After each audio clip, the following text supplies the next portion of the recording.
Hi, everybody. Well, it's that time of day, Sundays, so do it a little earlier. It's about 2:30, and making sure everybody stays quiet in the house so I can do this in here. Uh, Got Christy over here playing a video game. The boys are in their rooms, and the dogs are the only noisy part of it. So we'll see what happens. But here we go with chapter 13 from the Message, and let's go. About that time, some people came up and told him about the Galileans Pilate had killed while they were at worship, mixing their blood with the blood of the sacrifices on the altar. Jesus responded, "Do you think those murdered Galileans were worse sinners than all other Galileans? Not at all. Unless you turn to God, you will die too.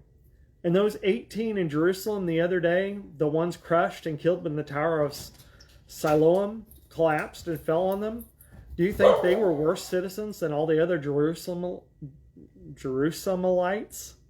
Not at all. Unless you turn to God, you too will die." Then he told them a story. A man had an apple tree planted in his front yard. He came to it expecting to find apples, but there weren't any. He said to his gardener, "What's going on here? For 3 years now, I've come to this tree expecting apples, and not one apple have I found. Chop it down. Why waste good ground with it any longer?"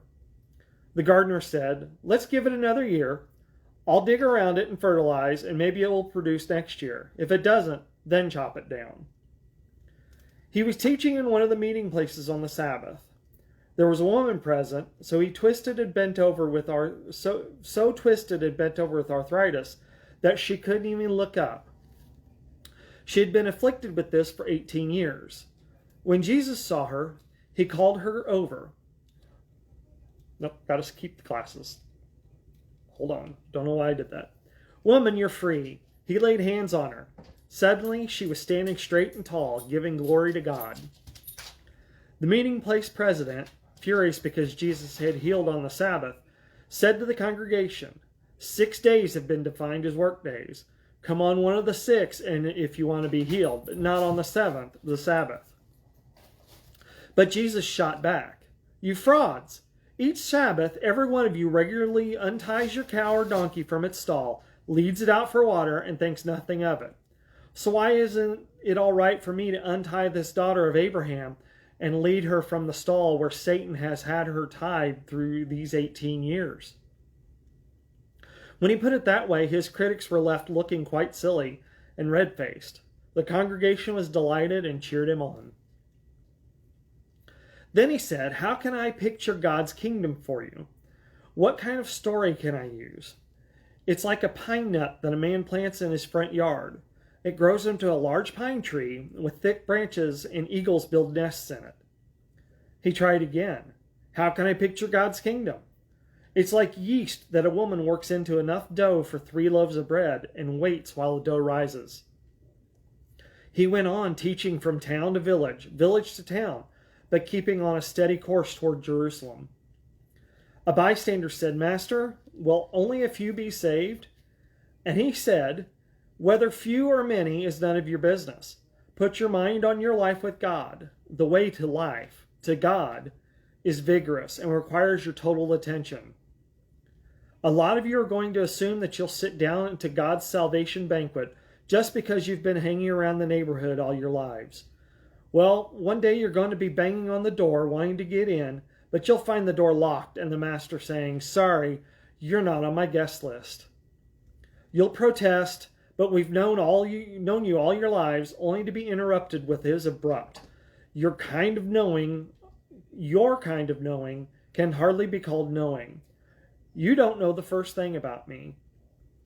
That's when you'll find yourselves out in the cold, strangers to grace. You'll watch Abraham, Isaac, Jacob, and all the prophets march into God's kingdom. You'll watch outsiders stream in from the east, west, north, and south and sit down at the table of God's kingdom. And all the time you'll be outside looking in and wondering what happened. This is the great reversal. The last in line put at the head of the line, and the so-called first ending up last." Just then, some Pharisees came up and said, Run for your life. Herod's on the hunt. He's out to kill you. Jesus said, tell that fox I've no time for him right now. Today and tomorrow I'm busy clearing out the demons and healing the sick. The third day I'm wrapping things up. Besides, it's not proper for a prophet to come to have bad end outside Jerusalem. Jerusalem, Jerusalem, killer of prophets, abuser of the messengers of God. How often I've longed to gather your children like a hen, her brood safe under her wings, but you refused and turned away. And now it's too late. You won't see me again until the day you say, blessed is he who comes in the name of God. There we go. That is Luke chapter 13. Cruising right along. Tomorrow, of course, being the 14th, we'll do Luke chapter 14. That'll be out on the road somewhere because I'm back to work tomorrow after a week off.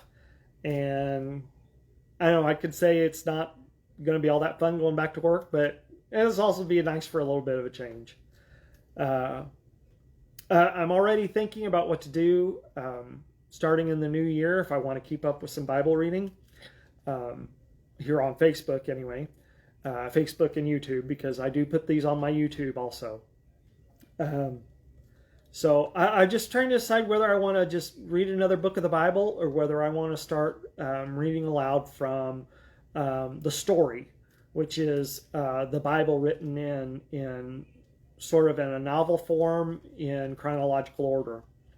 So either I'll do that or maybe I'll just pick up with James. James being one of my favorite books of the Bible. Leave me a comment. Let me know what you think. If you're enjoying watching, keep watching. And we'll see you tomorrow. Have a good afternoon. Bye.